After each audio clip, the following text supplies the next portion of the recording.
भारत देश में बहुत दुर्भाग्यपूर्ण स्थिति निर्मित होते जा रही है।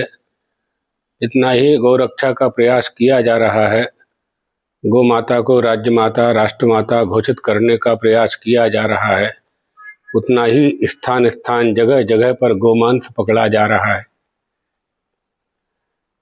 अभी अभी सूचना मिली है कि द्वारका से कुछ दूरी पर 2-3 किलोमीटर की दूरी पर एक स्थान है, समुद्र किनारे रूपेण बंदर जिसे कहते हैं। उस रूपेण बंदर में 50 किलो गोमांस पुलिस वालों ने जब्त किया है।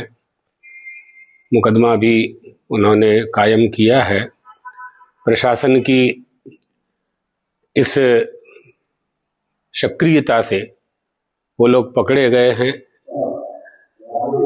परंतु प्रश्न ये है कि वो सब रूपेण बंदर में कैसे निवास करते हैं, वहाँ रहने के लिए क्या वो अधिकृत हैं, उनके पास जमीन का पट्टा है, सरकारी जमीन पर उनका मकान है कि उन्होंने जमीन स्वयं प्राप्त की है, आधार कार्ड उनका क्या है, चुनाव का कार्ड क्या है, इन सब बातों की जांच होनी चाहिए। जो भारत देश में रह कर के और गुजरात राज्य में गौहत्या बंद है, सरकार की ओर से बंद है, कानूनन बंद है, उसके बाद किस तरह से ऐसी घटनाओं को अंजाम देते हैं, ये बहुत विचारणीय प्रश्न उपस्थित हुआ है। जबकि द्वारका के चारों तरफ अनेक गौशालाएं हैं। सुरभि माधव गौशाला है चरकला रोड के ऊपर। गांव के अंदर ही लोहाड़ा महाजन समाज के द्वारा 100-125 वर्ष पुरानी गौशाला है, वहाँ बहुत सेवा होती है। अभी अभी 10-12 साल पहले हमारे क्षेत्र के धारासभ्य पबूभा माणेक जी ने एक गौशाला का निर्माण किया, नंदीशाला का निर्माण किया नागेश्वर रोड के ऊपर। वहाँ भी हजारों गाय निवास करती हैं, नंदी निवास करते हैं। शारदा पीठ गौशाला है और भी कई गौशालाएं छोटी छोटी चलती हैं। इतना गौ संरक्षण का काम द्वारका के क्षेत्र में हो रहा है, गुजरात में हो रहा है, जहाँ गिर गाय के लिए द्वारका प्रसिद्ध है। वहाँ पर ऐसी घटना का घटित होना अर्थात एक तरह से हिंदुओं को चुनौती देना है, भारत सरकार को चुनौती देना है, राज्य सरकारों को चुनौती देना है, प्रशासन को चुनौती देना है कि आपके कानून की हमें कोई परवाह नहीं है। यही संदेश प्राप्त होता है।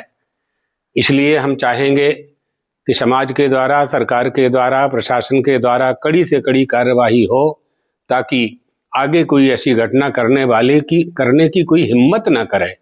ये प्रयास हमें करना चाहिए, ये कोशिश हमें करनी चाहिए। भगवान द्वारकाधीश ने स्वयं गोचारण किया है।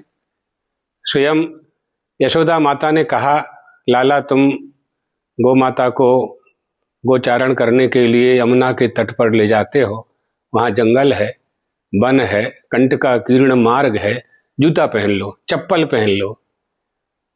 भगवान श्री कृष्ण का क्या उत्तर था, माँ गैया मैया जब जूता चप्पल नहीं पहनती है, वो नंगे पैर जाती है, तो मैं जूता चप्पल कैसे पहन सकता हूँ। ये गो भक्ति जिस क्षेत्र से होती है, जो यहाँ के राजाधिराज महाराज थे, द्वारकाधीश के नाम से जो जाने जाते हैं, उनकी ये गो भक्ति, जिस गौ माता में 33 कोटि देवता निवास करते हैं। हमने पहले भी कहा था कि आपको एक एक देवता का दर्शन करना है तो उन देवताओं के मंदिरों में जाना पड़ेगा, लेकिन गौ माता का दर्शन करने से सभी देवताओं का दर्शन एक साथ हो जाता है।